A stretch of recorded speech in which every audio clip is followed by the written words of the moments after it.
Okay, so imagine this, right? You have something that's solid, like it holds its shape, but at the same time, it's a liquid, like it can flow without any resistance. Yeah, it sounds almost impossible. Right. It's like a riddle almost. Like we're so used to things being one or the other, solid or liquid, but What if something could be both? exactly. And that's what we're diving into today, folks.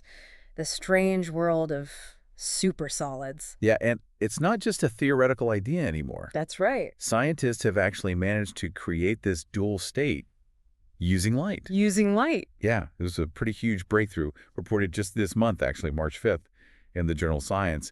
And what makes it so fascinating is that, Well, I was going to ask, why is using light different?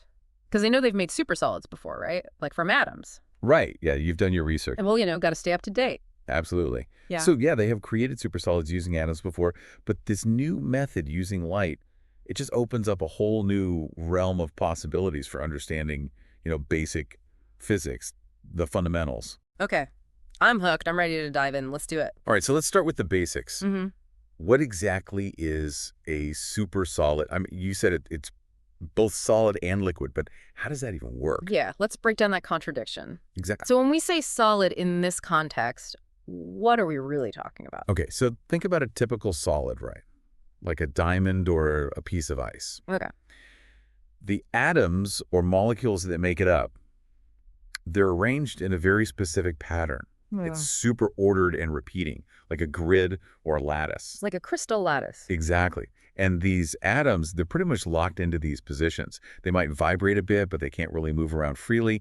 And it's this fixed structure that gives a solid its rigidity, its ability to hold its shape. Okay, that makes sense. So diamond, very ordered, very rigid. What about the liquid side of things? How does a supersolid act like a liquid?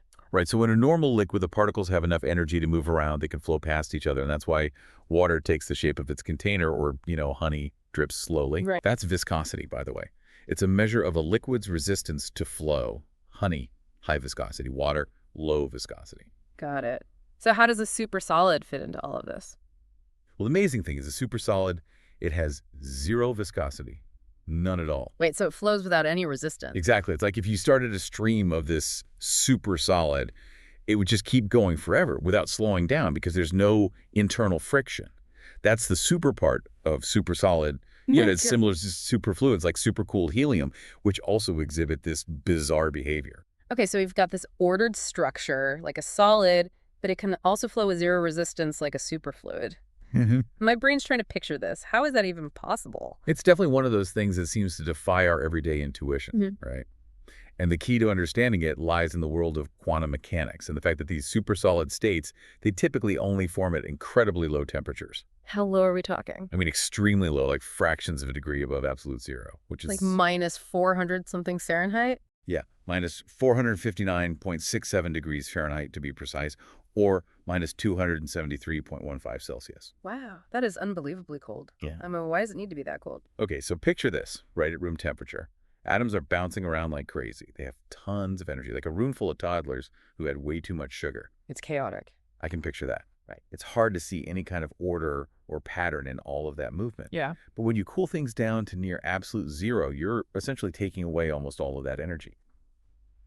The atoms become incredibly still, and in that stillness, these very subtle quantum mechanical effects start to emerge. They govern how these atoms interact, and it's in this ultra-cold, calm state that these unusual properties, like being both solid and a superfluid, can actually manifest. So it's like the extreme cold creates the perfect conditions to see these quantum effects in action that we wouldn't normally see. That's a great way to put it, yeah. All right, so we talked about how scientists have created supersolids using atomic gases before, but this new research is using light. How did they do that? What's the secret sauce? So they use something called a polariton system. And you're right, it does sound a bit like science fiction. It does. What are polaritons? Break it down for me. So basically, a polariton is a hybrid particle, a combination of light and matter. It forms when you strongly couple photons, which are particles of light, with certain quasiparticles called excitons. And these excitons, they exist within a material. So it's like the light and the matter become deeply intertwined through these electromagnetic forces. So it's not just shining a light on something and poof, you get a super solid. No. It's much more intricate than that. Okay. It's about creating this special entity, the polariton, which has properties from both light and matter, Light gives it this ability to move easily and interact over distances, while the matter component allows for the interactions needed to form that ordered structure we talked about earlier. And then, under the right conditions, these polaritons can condense into their lowest energy state, much like those ultra-cold atomic gases we were talking about. And what's really remarkable here is that it's this fundamental coupling of light and matter that leads to the emergence of the supersolid state. So it's light, but it's not just light. It's light that has been expertly manipulated and combined with matter to create something totally new. And that new thing can become a supersolid. Exactly, you got it. That is mind-blowing. So why is this such a big deal? Why should we care about this light-based supersolid? Well, for starters, it gives us this brand new way to explore the quantum world. With these light-based supersolids, scientists can now observe those tiny quantum interactions between particles in a much cleaner way without all the thermal noise that you get at higher temperatures. It's like having a super high-resolution microscope to look at the fundamental building blocks of the universe and how they behave. Like peering into the heart of reality. Yeah, exactly. And as we all know, a deeper understanding of how the universe works at that level, it often leads to unexpected technological advancements. Right, like what kinds of applications could this lead to? The article mentioned a few really promising areas. One of the biggest ones is quantum computing. Quantum computing, yeah, that's a big one. Right, so the unique properties of supersolids, especially their stability and coherence, they could potentially be harnessed to create more robust and efficient quantum bits or qubits, which are the building blocks of quantum computers. So more powerful and stable quantum computers. Exactly. Imagine quantum computers that can tackle problems that are just impossible for our current computers to even comprehend. That would be revolutionary. I mean, quantum computing has the potential to transform so many fields, medicine, materials, science. Absolutely. It's a game changer. What other potential applications are we looking at? Another exciting area is superconductors, materials that can conduct electricity with zero resistance. And while the connection is still being explored, the frictionless flow that we see in supersolids, it shares some similarities with superconductivity. So studying light-based supersolids might offer new insights into how superconductivity works and potentially lead to the development of even better superconductors that work at higher temperatures, which is a major goal in the field. Right now, superconductors need to be super cold to work, right? Exactly. And if we could get them to work at higher temperatures, it would revolutionize things like energy transmission and electronics. Yeah, no more energy loss during transmission. Exactly. It'd be huge. Okay, so quantum computing superconductors, anything else?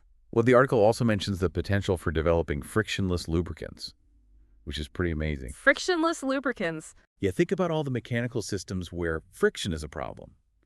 It causes wear and tear, energy loss, and a material that can flow without any resistance could completely change how we design and build machines, making them way more efficient and longer lasting. It's like the holy grail of engineering. Pretty much. And honestly, creating a supersolid from light is such a groundbreaking achievement that it's almost impossible to predict all the potential applications. It could lead to things we haven't even thought of yet. That's the beauty of fundamental research. It often surprises us. Right. It's like opening a door to a whole new world of possibilities. Exactly. So let's recap what we've learned about supersolids. We started off talking about how they defy our everyday understanding of matter.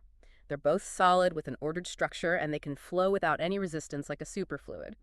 Previously, scientists have created them using supercooled atoms, but now they've achieved this using light by creating these hybrid particles called polaritons, which combine the properties of both light and matter. And it's this ability to manipulate light and matter at such a fundamental level that makes this discovery so groundbreaking. Right. It opens up new avenues for understanding quantum interactions and has the potential to revolutionize technologies like quantum computing and superconductors. It's amazing to think that something that seems so abstract and counterintuitive could have such a profound impact on our understanding of the universe and the technologies of the future.